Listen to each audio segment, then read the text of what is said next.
Matod pa diri makigsunan. Brad, you mentioned immediate judgment, and so why do we still pray for deads, no? So nganong magampo man ta sa nangamatay nga gi-judge naman sa Ginoo. Now, pag judge sa Ginoo, duha gid ang final destination. Langit, lugar mo Jerome, og impyerno. Pero alang nadtong mga paingon sa langit, na may mga tao mo Jerome nga destined sila sa langit, but dili pa sila ready nga mosulod sa langit after sa ilang kamatayon, kana pa sila mga penalties mo Jerome. Mga venial sins or mga penalties sa mga sala nga gi-forgive na sa Ginoo, like nakumpisal na nila, but still napag-pay penalties kay dili ki-perfect ang ilang sorrow sa diyan nangumpisal sila. So kini lugar sa mga bumbo Jerome, mga buutan kini nga mga tao nga dili pud sila angayan ni impyerno. Kung dili po sa ingunan na ka-pure lugar mo Jerome, dili sa ingunan na ka-perfect, no? Kay Matthew 5:48, be perfect man yun. Nga dadon sing harian sa langit. So, muna sila nga mga kalag nga iagi og purification, no? Kaysa Revelation 21:27, wala gi makasulod, no? Sa syudad sa Dios, walay makasulod, makaigsunan, nga dunay bisa ka gamay nga buling Jerome. So, i-purify ni sila, og matud pa sa Matthew 5:26, no? Eschatological account ni St. Matthew, nga makalingkawas lang sila ani nga bilangguan kung kabayran na nila ang pinakagamay bumbo Jerome nga balay ronon.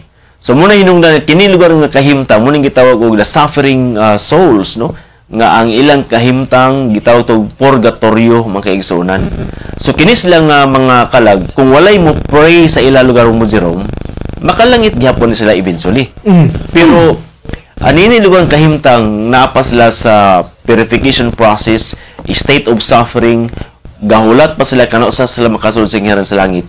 Diri mo sulod ang atong prayers mo Jerome nga pwede din nato sila i-pray mo Jerome. Muna na sikan Maccabees 12, no? 42 to 46 makigsunan nga usa sige practice gyud sa mga Hudiyo kaniadto nga ilang i-pray ang mga kalag sa nangamatay mo Jerome. Now, ang pangutanal mo Jerome, nakabalo ba taw ni sulod na ba ang kalag dito sa langit? Langit, oh. Kini mo Jerome, wala gini gi-allow sa Ginoo sa ato, no? Wala gi-reveal sa Ginoo ang idea kung ang usa ka tawo makasulod na ba sa langit human sa purgatory. Unless mo Jerome, doon na gid lugar mga official nga mga ma-document gid lugar nga naay mga miracles na nga nahitabo out lugar sa intercession sa mga kalag. Pero ang idea mo Jerome ngano mo ampo tabi sa wala ta kabalo kung nakalangit na ba siya wala pa. Ato gipong ibalik sa Ginoong Kristo, no, sa John chapter 11 mo Jerome. Nga gipray ni Jesus Christ si Lazarus, not because Jesus Christ nga ato sa tibalik sa Lazarus inanam ta siya sa langit or asa ba ka siya nga lugar karon, but ang idea mo Jerome nga gipray ni Jesus Christ si Lazarus because of love as a friend mo Jerome. So kita po nga mga Katoliko atong ginapray ang mga nangamatay, lulog, lula, tanan mga igsuon, mga higala atong ginapray not because natay idea kung unsa nakataas ang kalayo, nakalangit na ba sa wala pa, but because we love those people mo Jerome.